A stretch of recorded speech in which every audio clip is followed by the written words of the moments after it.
1200 €. C'est le prix minimum que n'importe lequel de ces smartphones va vous coûter. Et à ce prix, on s'est dit que c'était une bonne chose de vous fournir le plus d'informations possible pour faire le bon choix concernant lequel de ces trois smartphones vous accompagnera pour l'année 2024 et probablement 2025, 2026, 2027 et les autres années à suivre. Dans cette vidéo, on va donc comparer le S24 Ultra, l'iPhone 16 Pro Max et le Pixel 9 Pro XL. Alors sans plus tarder, on est parti. Tout d'abord, niveau dimension et poids, les smartphones font environ la même taille avec 16 cm de longueur, 7 cm de large et 0,8 cm d'épaisseur en moyenne. On est à quelques millimètres près sur chacun des smartphones. On n'a pas chipoté car franchement, vous ne le remarquerez pas. C'est à peu près pareil pour les poids. Il y a environ 30 ou 40 grammes entre certains smartphones.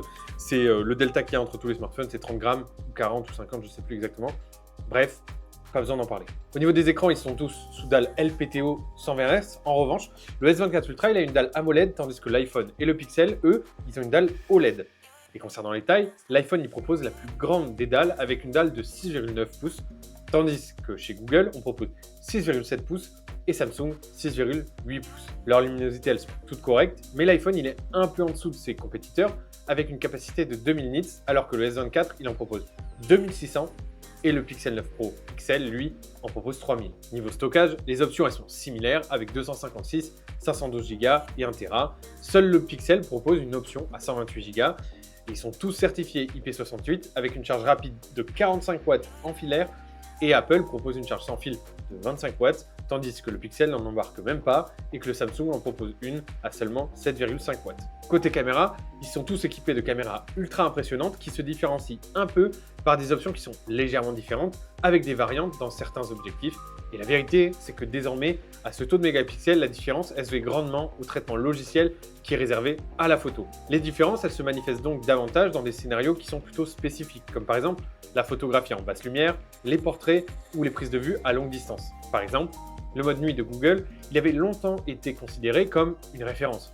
Mais Apple et Samsung ont rapidement comblé l'écart avec leur propre technologie qui permettent d'améliorer les photos en basse lumière. Au final donc, la différenciation entre les appareils, elle réside peut-être plus dans leur fonctionnalité basée sur l'IA que dans leur capacité technique pure. Google mise beaucoup sur des fonctionnalités comme la gomme magique pour les photos ou l'audio pour la vidéo ou l'amélioration intelligente des portraits. Samsung intègre des capacités d'édition avancées directement dans son application d'appareil photo, tandis qu'Apple il se concentre plutôt sur l'intégration transparente de ses fonctionnalités photo et vidéo, mais l'intelligence artificielle, on n'y est pas encore. Du côté de la batterie, on a comparé les smartphones dans une autre vidéo que je vous mettrai en lien ou je vous ferai apparaître à l'écran. Et l'iPhone 16 Pro Max, il se démarque grandement de la concurrence avec une batterie surprenante capable de tenir plus de 11h30, tandis que le Pixel et le S24 Ultra ont une durée de vie à peu près similaire, autour de 9h20.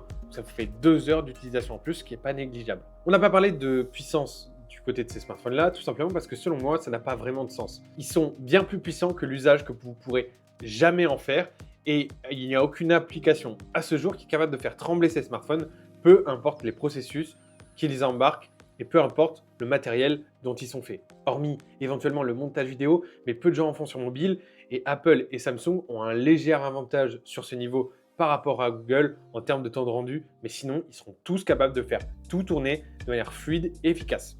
Ils ont tous des durées de support de 7 ans, tant sur Android que sur iOS. Et plus les années passent, plus les différences en fait entre Android et iOS ont tendance d'ailleurs à s'amoindrir, tant dans le fonctionnement des logiciels que dans leur ergonomie. Et bien évidemment, comment est-ce qu'on pourrait passer à côté de l'IA? Google et Samsung, ils sont loin devant Apple. Ils ont déjà intégré un nombre considérable de fonctionnalités basées sur l'IA dans leurs appareils, avec la traduction en temps réel, de la génération de texte, l'édition photo et vidéo, tandis qu'Apple a présenté mais n'a pas encore sorti de son Apple Intelligence, d'autant plus qu'elle ne sera même pas disponible en Europe.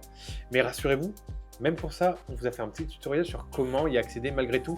Je vous laisserai le lien dans la vidéo. Sinon, abonnez-vous, vous verrez la vidéo dès qu'elle sortira. Et pour moi, c'est une grosse tache noire qui fait que l'iPhone est vachement en retrait par rapport à ses concurrents. Alors, lequel choisir?